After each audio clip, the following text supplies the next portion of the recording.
একটা কথা সম্ভবত আমাদের মেয়েদের সংসার জীবনে সবার মুখে মুখেই, সংসারে এত কষ্ট আগে জানলে বিয়েই করতাম না।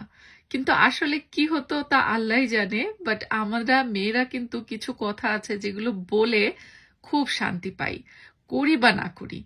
তো যাই হোক, শুক্রবার দিন আমার সেজার যেহেতু হাফ স্কুল থাকে আর শনি রবি উইকেন্ড থাকে, আমিও বাসায় থাকি। তো এই দুইটা দিন আমার বাসায় কিন্তু ভাত একেবারেই কেউ খেতে চায় না।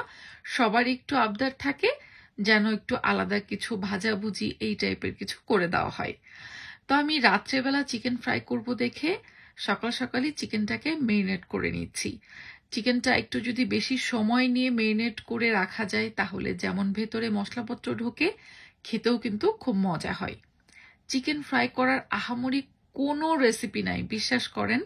আমার মনে হয় এখন ঘরে সবাই চিকেন ফ্রাই কোনো না কোনোভাবে আমরা করতেই পারি। হয়তো বা এক একজনের রেসিপি আলাদা রকম হতে পারে, মশলার ভেদে হয়তো টেস্টও ডিফারেন্ট আসতে পারে, বাট সেটা ব্যাপার না। চিকেন এমন একটা জিনিস যে একটু চুলার উপর দিয়ে সেদ্ধ করে নিয়ে আসলেই আমার মনে হয় ঝাল লবণ ঠিক থাকলেই খাওয়া যায়।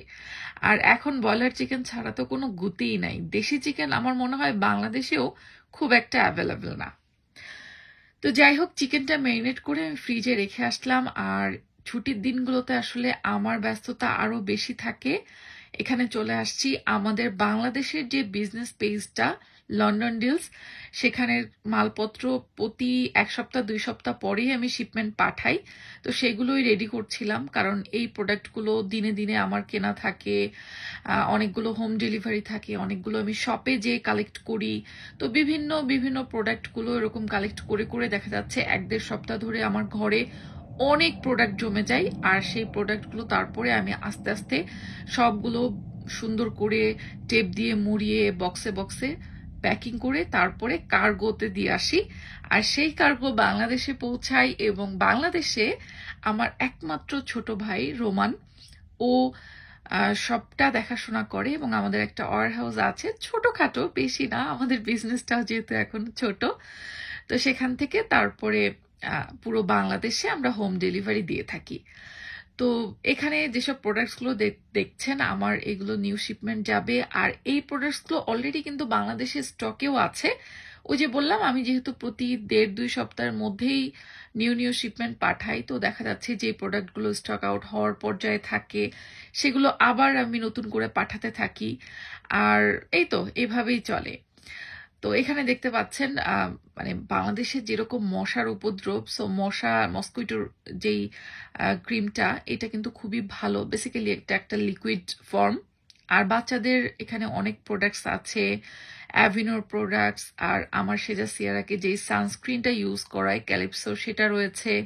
বড়দের সানস্ক্রিনও রয়েছে বেশ কয়েকটা ব্র্যান্ডের, তো আপনারা নিয়ে নিতে পারেন। আর যারা একটু কম বাজেটের মধ্যে বাচ্চাদের প্রোডাক্টস চাচ্ছেন তাদের জন্য কিন্তু জনসনের এই প্রোডাক্টগুলো আমরা রাখি, যেমন জনসনের শ্যাম্পু, বেবি বাথ, লোশন, সবকিছুই। জনসনের প্রোডাক্টগুলো আসলে একটু কম বাজেটের হয়ে থাকে। আর একটু বেশি বাজেটে নিতে হলে অ্যাভিনোটা আমার কাছে মনে হয় একদম বেস্ট।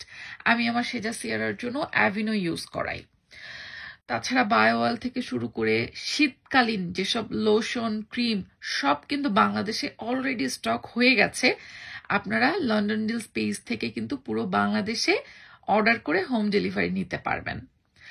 তো কাজ করতে করতে, প্যাকেজিং এর কাজ করতে আসলে এত সময় লাগে, ঘন্টার পর ঘন্টা কেটে যায় কখন যে আমি নিজেও বলতে পারবো না।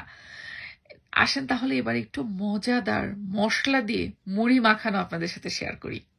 যে মশলাটা এখানে দেখছেন, আমার এই মশলাটাই কিন্তু বিশেষত্ব এই মুড়ি মাখানোর। তাছাড়া আর যেসব জিনিসপত্র লাগে সেগুলো তো খুবই সিম্পল, পেঁয়াজ কুচি, কাঁচামরিচ। আর এই যে মশলাটা দিয়ে চানাচুরটা প্রথমে আগে একটু ভালো করে মাখিয়ে নিব। আমি একটু বিট লবণও দিয়েছি, এই তো। আর এই মশলার রেসিপিটাও কিন্তু আমার রেসিপিস বাই সেজাস মম চ্যানেলে আজ থেকে প্রায় প্রায় 4-5 বছর বা তারও বেশি সময় আগে থেকেই রয়েছে। আপনারা দেখে নিতে পারেন। এই মশলাটা তৈরি করে ঘরে রেখে দেওয়া যায় অনেক মাস, এবং যখন প্রয়োজন হয় একটুখানি এই মুড়ি মাখার মধ্যে দিয়ে মুড়িটা মাখালে এত মজা হয় কি বলবো। সো এই মশলাটা আমার ঘরে এর জন্য করা থাকে। তো মুড়িটা মাখিয়ে নিচ্ছি, কারণ কাজের ফাঁকে ফাঁকে দেখা যাচ্ছে একটু ক্ষুধা লাগে। আর ক্ষুধার সময় একটু হালকা পাতলা চাবাইতে ইচ্ছা করে, মানে খুব ভারী কিছু খাবো না, কিন্তু কিছু চাবাইতে হবে। আমার শ্বশুর আব্বু যখন বেঁচে ছিলেন, আব্বু এই কথাটা খুব বলতো যে এমন কোনো নাস্তা দাও আমাকে যেটাতে আমার পেট ভরবে না, কিন্তু আমার মানে আমি চাবাইতে পারবো।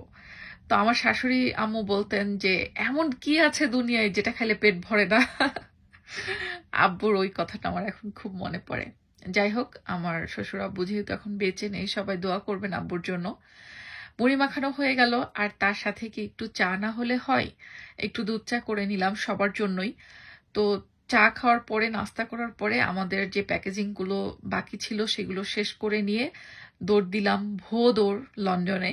যেহেতু আমাদের কার্গোগুলো আমরা সব লন্ডনেই বিকার্গোতে দিই, তো সেখানে দিয়ে আবার একটু ঘোরাফেরাও হলো সন্ধ্যার দিকে। এখন অবশ্য একটু শীত শীত পড়ে গিয়েছে, ওয়েদারটা মানে সামার টাইমের মতো অত সুন্দর নাই।